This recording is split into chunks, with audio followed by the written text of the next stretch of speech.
the boundary pushers, the futurists, the dreamers, the doers.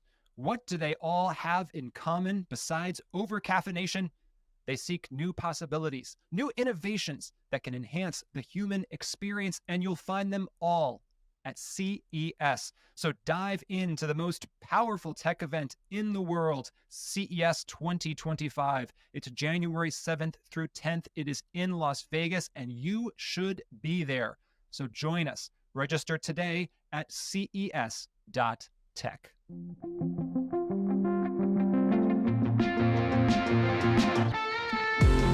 This is CES Tech Talk. I'm James Kotecki, exploring the trends shaping the world's most powerful tech event, CES 2025 in Las Vegas, January 7th through 10th. Everybody loves a treasure map, but what if the real treasure is the map itself? Maps are woven into the fabric of our digital lives, and today we explore the cutting edge of location technology that's powered by open source data and artificial intelligence. So when it comes to the technology that tells us where we are literally, where are we metaphorically? Here to help us navigate this evolving mapscape is Michael Harrell, Senior Vice President of Engineering at TomTom. Michael, welcome to CES Tech Talk. Thanks. Thanks for having me, James. Let's start with a simple but possibly very complex question at the same time. Why do maps matter in 2024? Yeah, it's a great question. It's interesting because, maps have been around for a very long time. The biggest transformation that we're seeing in maps that make it really matter is maps are no longer just helping humans and humans navigate, but they're now assisting computers and AI to navigate and understand the world.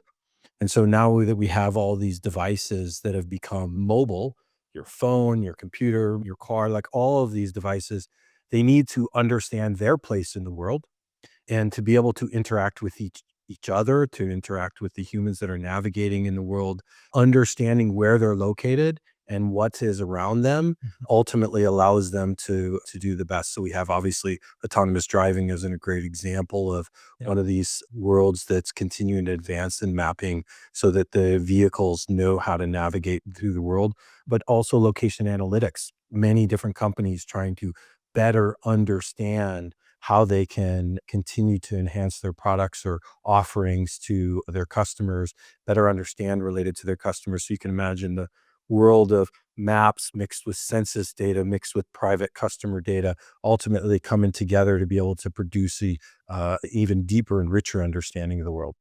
When you talk about maps not just being for humans anymore, how much of a fundamental shift is that in terms of what the maps are actually doing, what they are, what a map even is, right? I guess I'm just thinking about if you get a chance to drive in a self-driving or a car with some kind of autonomy in it, there might be a map on a screen that shows the human in the car, kind of what the car, quote unquote, sees. But it always strikes me that that's just completely a convention for like human eyeballs and brains to understand that what the actual computer inside the car is experiencing as far as what it might think of as a map is kind of totally different from the human version of that, right?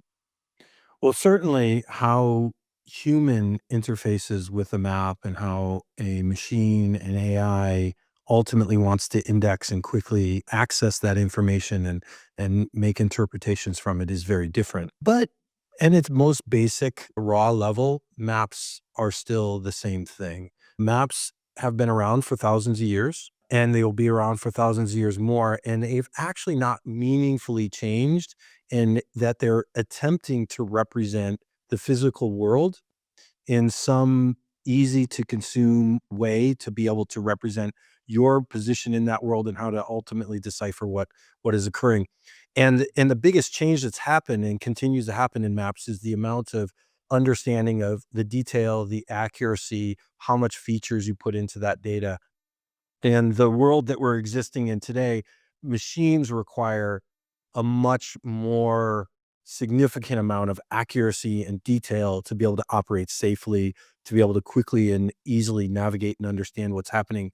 Because humans are good about looking at the map and then self-navigating, self-understanding the rest of the world that's around them, whereas computers are not yet at that point. There are sensors and there are onboard equipment are not in a position to do that, nor have they been trained for years to figure out how to work within the world in a location-based way. And so these maps ultimately provide a tremendous amount of information and detail that allows for computers to better work within the world.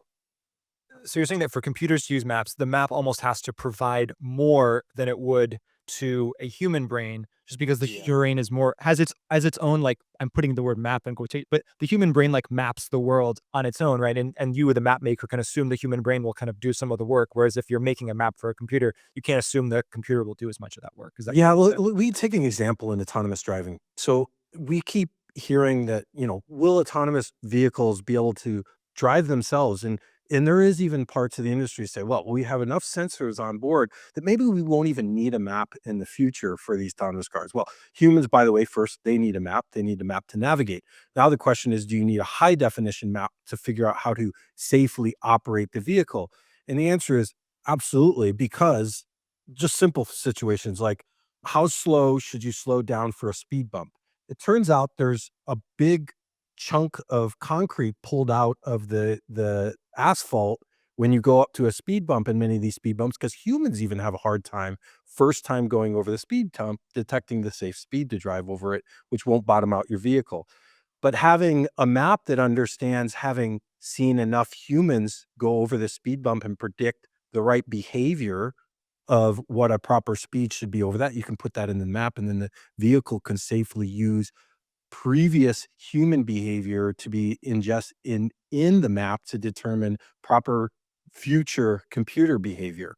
And that's important. So another analogy I tell people is, do you want to sit in a taxi going from the airport into a major urban city center with a first time driver?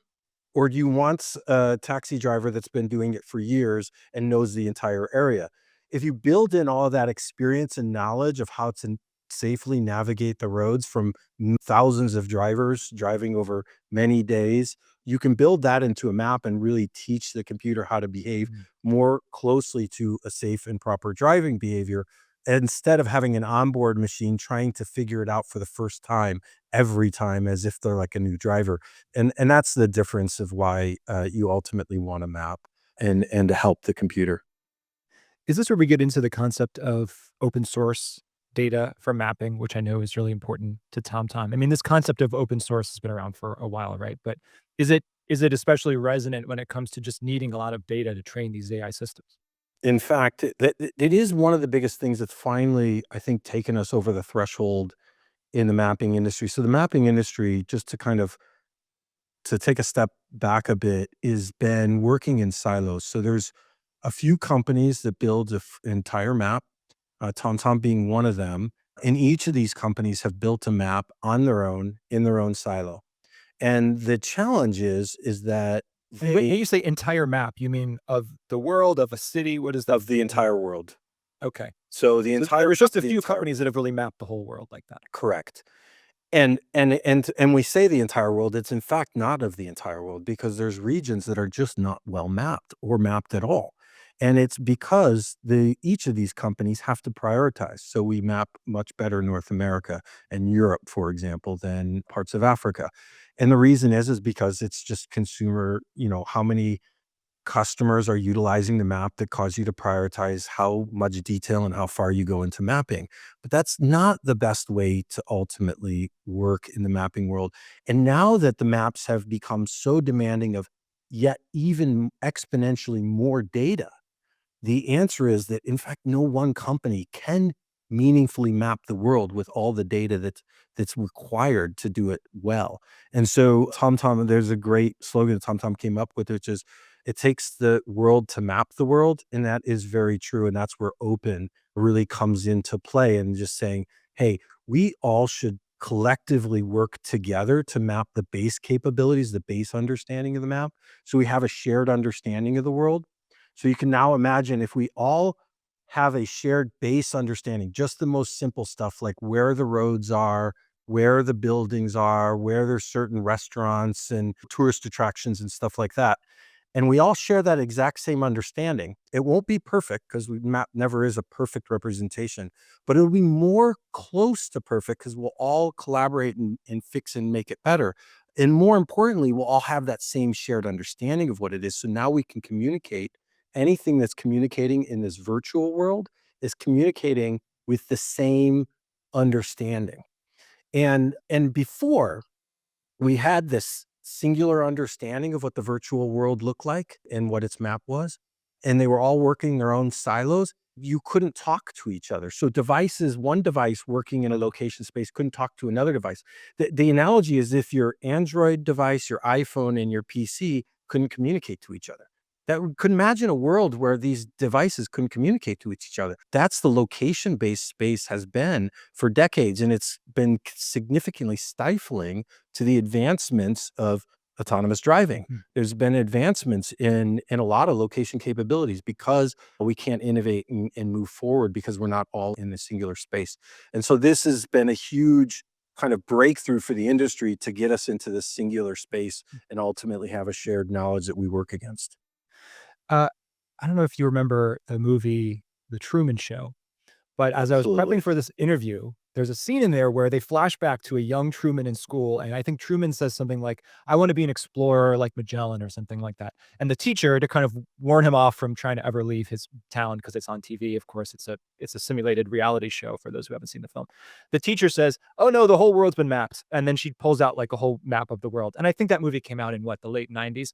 And I just wonder if there's this sentiment that maybe you sometimes run into when you tell people about what you're developing. Do you ever run into this kind of obviously false sentiment like, oh yeah, mapping, like that's a solved problem. Like we know how to map things. It's just such a background functionality for a lot of people's lives. They don't think about it.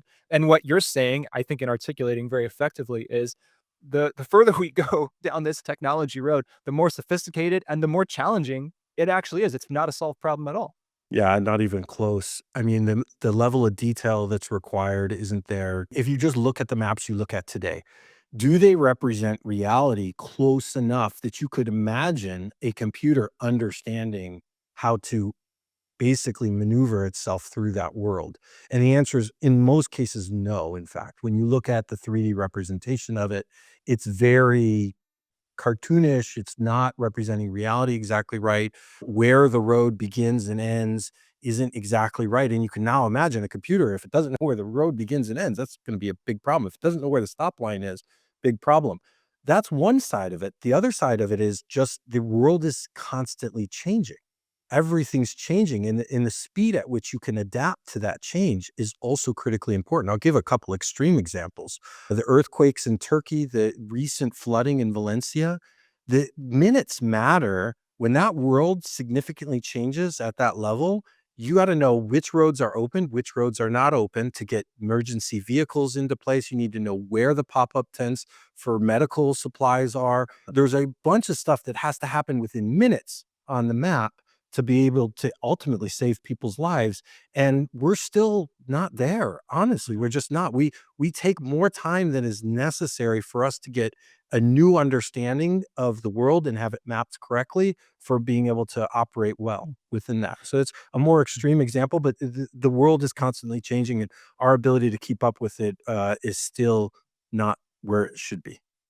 And you talked about yourself and other private companies engaging in this activity, and yet we're talking about emergency situations which call for, obviously a public response. I mean, people might think of maps rightly or wrongly as kind of a public resource, right? Or at least we have this shared public idea of kind of where things are. So what's the balance, or what's your philosophical take on like how much of this is a public good, especially when we talk about open source data and the data coming in.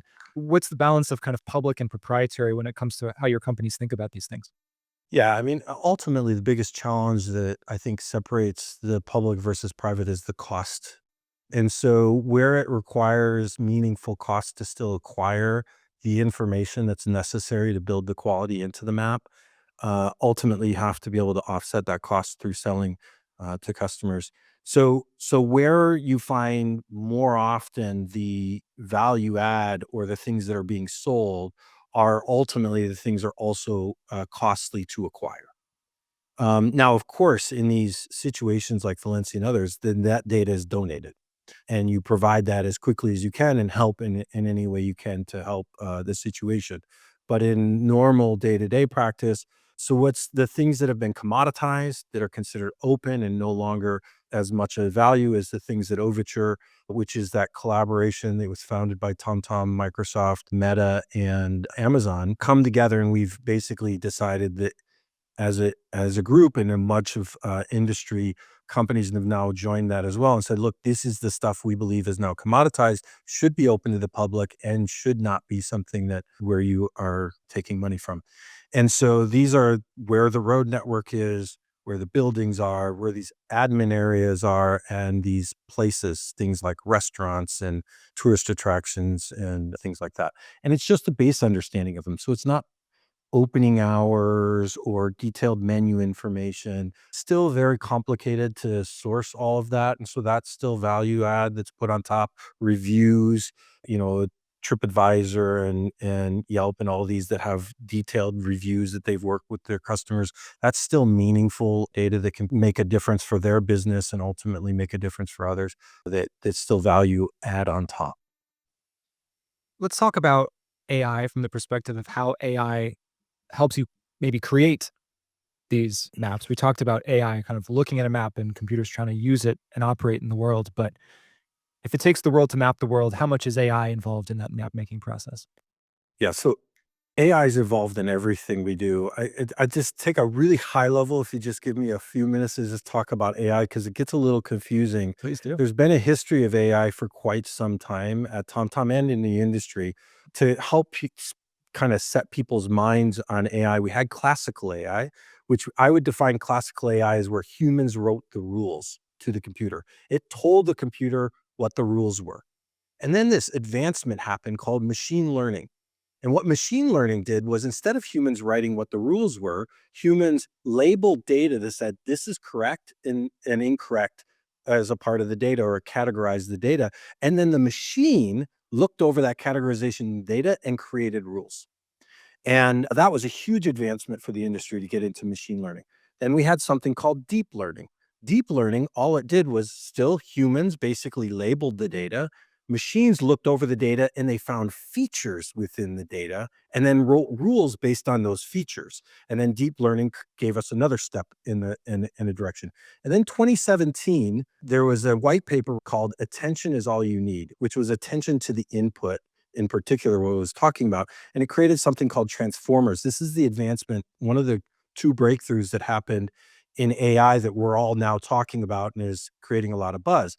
Transformers, all it did was say now machines are going to still humans label the data, but machines are going to identify the features. But if as a part of identifying features, it's going to understand all the complex relationships to input. Like when you're writing a story and you say, the Queen of Spain did blah, blah, blah, blah. And then like paragraph later, you say, she, da, da, da, she you relates to Queen of Spain, and you know that it is that. And you can imagine all these incredibly complex relationships that are very deep across pages of input information. That's what transformers started to allow the machines to understand those complex relationships on the input data. And it was a huge advancement for us. But the problem is that there's trillions, I mean, trillions of relationships that could exist when you get that complex. So another breakthrough had to happen. And the second breakthrough was called self-supervised learning. What self-supervised learning was allowed the machine to label the data. So now if the machine can label the data, you can get a lot more data to these computers. And what it did was it did things like if you had a sentence that said, I like ice cream, you could actually get rid of the cream part and say, I like ice. What's the most probable next word for the machine to learn? And so what it did was it just eliminated words out of sentences and then trained the machine to learn what those words should be. And now in its simplest sense on a sentence like that, imagine doing it to the entire data of the entire web. So between self-supervised learning and these transformers, we created this new concept called of AI that we have today. Long story short on all of that is, in fact, we use all of those. We use classical AI still today. There's some places where we use machine learning and deep learning, and certainly in other places where we've advanced, we're using transformers and self-supervised learning in a pretty significant way. In mapping, it's all about GPS, camera data, LiDAR data, other sensors are your ABS kicking in. If your windshield wipers are turned on, maybe you turned them on to wash bug off. But if everybody's windshield wipers are turned on, it's likely that it's starting to rain, and the speed at Mm. which they are, it's telling us how much it's raining. So all of this type of sensor data we can start using to inform ourselves of what's happening on the road more. And AI is an important component of that because, of course, there's so much complexity when you're not on the ground to see it, how you interpret this data and ultimately create the right answers. Mm. And then how does what the AI is doing connect with the human map maker? Is there a human map maker in the loop? Are they able to accept or reject what AI is suggesting that Yeah. that person adds to their maps? How does that work? Yeah, it's a good question. So first, of course, humans still label data, they still quality control data. The biggest challenge with the latest kind of advancements in basically this generative AI is how well can you test it when it's trained on such a large set of data, and how do you think about it differently than how we use, training and learning data sets with machine learning? The answer is humans are ultimately the ones that still train machines and will continue to be no different than humans are trained by other humans. And that's the answer, which is just humans in the loop, humans helping train the machines, humans helping maintain the quality of the machines, continuing to look over the data, humans helping correct where the machines make mistakes. So we still have a meaningful amount of humans Mhm. ultimately involved to kind of continue to help move it along. And that world doesn't change. We will continue to see that as far as we can see out forward. I want to get your perspective on some of the CES industries that mapping and location-based technology obviously support, and just get your perspective of from where you are and how you see the technology, how these things are going. We've talked about autonomous driving. Where do you see the cutting edge right now of what's possible? What are the kind of challenges coming up down the literal or metaphorical road there? Kind of like what's your stay on the industry? Are we going to be all riding around in autonomous vehicles next year, or is it never basically going to happen and just in a few spots? Where are we? Yeah, it's definitely happening. So there's no doubt about it. I mean, there's cars on the road driving themselves. We're kind of already there. It's just not scaled. It's not beyond, very tight, controlled parts of cities and things of that nature. But where the automotive industry is moving is there was this excitement that we thought we could get to the cars drive by themselves without a steering wheel within a couple of years. In reality, that was not realistic.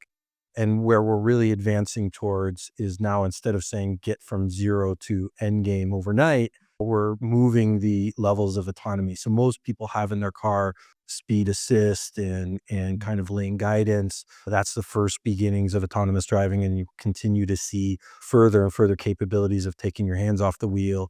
The next one, which we call level 3, is take your hands off the wheel as well as your attention off of the wheel, so that you don't have to pay attention to the road any longer. That's that first meaningful breakthrough that changes how you interact with your vehicle significantly.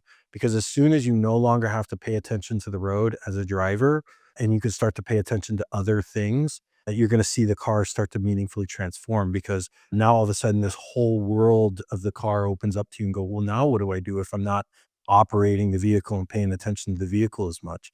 And we'll see the car advance in ways that we haven't seen in our lifetimes as a result of that change. From where you sit, widespread adoption of people not having to pay attention to their vehicles is coming in 5 years, 10 years? When is that realistic from your perspective? Yeah, all OEMs are now building that capability. It's going to be within the next few years, depending on which technique they're using and stuff like that. But it's also going to be based on the road. So you'll see it adopted on the motorways or freeways more quickly, because that's a more controlled situation and a little easier for these vehicles to handle than the more complicated intersections in a urban setting. So we'll see it advance there, and then we'll start seeing it kind of coming down to lower road classes over time.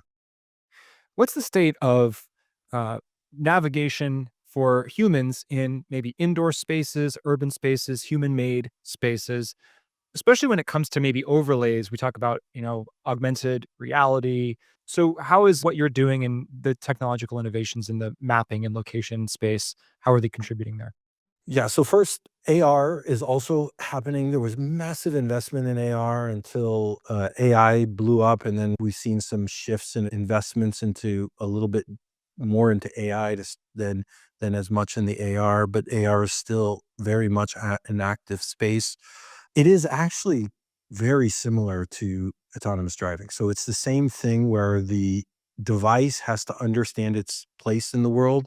It has to understand it with enough detail that it can understand where those objects are so it can place other virtual objects within that world. And so AR to us is a very similar problem space other than where it's located. It's located on pedestrian areas versus on roads. And so you have to have a lot more sensor information to pull that data and recreate it. And of course, we don't have a lot of AR devices out there that are collecting a significant amount of sensor data. So there's still a little bit more to go as far as getting the threshold of the amount of sensors Needs to hit like a continually. critical mass Yeah, critical of mass on sensor that data. to really, so you'll see it adopted in, again, just like self-driving, it'll be in smaller areas where it's been mapped out a little bit more thoroughly. It's also gonna be the first place where we see meaningful indoor navigation. The problem with indoor navigation has been knowing where the device is because it doesn't have the GPS signal indoors. There's been a lot of ways to get indoor location. There hasn't been a singular one adopted yet, so where every indoor you have a known and crisp location of yourself. Where AR helps is it because it has a detailed understanding of the geometry of the world, it actually can place you in it and move you through it well. And so AR actually has a really good understanding of your placement in the world, but it's also because its devices are seeing the world while you're moving through it. A phone you've got in your pocket or you're holding it away, it can't know where it is because it can't see. And Okay. so AR starts kind of forcing that visibility of where you are so it can place you better. So you'll start seeing indoor be a Got better it. experience as a result of AR as well. So you could have this be theoretically entirely just on the device itself without any connectivity if the AR has a good enough map of the indoor space and it can see the indoor space just like a human brain would. Oh, I'm seeing this corner and this wall and this door. It's because I already have a mental model of this space. I know where I am in the space. You've got it. That's exactly right. Um, let's talk about your presence at CES 2025. TomTom's going to be there. What are we going to expect when we show up and see you? Yeah, so big advancements for us are, as we mentioned at the top, was this kind of open map making. Basically, takes the world to map the world. And what is TomTom working with all of these other top tech leaders in the industry on what the new movement of the industry is in relation to mapping? And we'll talk about that. We'll talk about real time maps. We'll talk about things like bring your own data and your private layers. So how can you contribute to the map with the data that you have without having to build the map yourself and integrate it so you can get the deep insights and create the unique offerings for your customer that you can do with that. We also have a new product that we're going to be really showcasing that's what we're calling HD All Roads. Basically, we now have, with the amount of sensors and information that we have on the road, we can build a level of HD capability on all roads that vehicles drive. So there will be 3D visualization and some level of either visualization or autonomous driving available on most roads. And so that's a big deal. Of course, at the highest level of roads is going to be the highest level of autonomous driving, and it falls off as the sensor capabilities and the saturation of the sensors falls some. We have a bunch of developer tools to allow people to use that. Well, we launched last year, and we're still going to be talking about more this year. Is in vehicle assistance. So the Chat GPT and the interface and talking to your car. So this world of, for those old enough to remember Kit and the old, talking to your car, that is also This is a happening. talking car from a Yeah, TV show the called Knight talking Rider, car is if I'm not happening. mistaken. You will have the talking car in the coming years and be much better able to interface, ask it questions, more complicated kind of conversational stuff than what you're able to do with your current Yeah. devices today. That's super exciting. And then we do a lot with, of course, with traffic, richer traffic, hazard information, roadworks, a bunch of real time stuff. How are we updating the map to keep real Yeah. time? And then the last thing is premium geocoding or last mile routing. So some stuff related to Yeah. that as well. As we close here, I would love to get your blue sky thinking involved. Paint us a picture of some kind of science fiction seeming thing that you firmly believe we will be able to do very soon. We've talked about some of them on this call, but what's the thing that you're working on that maybe people are most reluctant to believe, but that you really think is going to happen? Well, the thing that's absolutely going to happen and happening is there's a term I think that started to pick up a little bit. It's called third living room. It is there's transformation happening in your vehicle that is going to happen over, say, the next 5 to 10 years, where the vehicles will not look and you will not interact with them the same way you did before, and there's 2 reasons for that. One is autonomous driving, the other one is EV. So we talked about the autonomous driving. The EV is because with EV, you no longer have to have this huge section of the car that's used for the combustion engine. You can have a flat, small battery that opens up the door for how you design cars differently. So now you can imagine, instead, when you walk into your car, you're walking into a third living room that has really been adapted to be an entertainment experience Yeah. and a way to relax and enjoy this entertainment while you're commuting between A and B. And the reason that is because you no longer have to worry about being an operator of a vehicle and all the things that are required for that. And you have a new way to completely redesign the vehicle because you've got all this space from EV. And we're seeing some of those innovations already happening. There's never been a transformation in the automotive industry or our lifetime like what's happening now as a result of these advancements. Well, obviously, TomTom is going to be playing a major role in helping these autonomous cars get around and helping all of us get around no matter what kind of technology we're using. And we really appreciate you lending your thoughts to us today, Michael Harrell of TomTom. Thanks so much for joining us. Yeah, thank you very much, James. Super exciting times. Indeed. And that is our show for now. But there's always more tech to talk about. So if you're on YouTube, please subscribe and leave a comment. If you're listening on Spotify, Apple Podcasts, iHeartMedia, wherever you get your podcasts, hit that follow button. Let's give those algorithms what they want.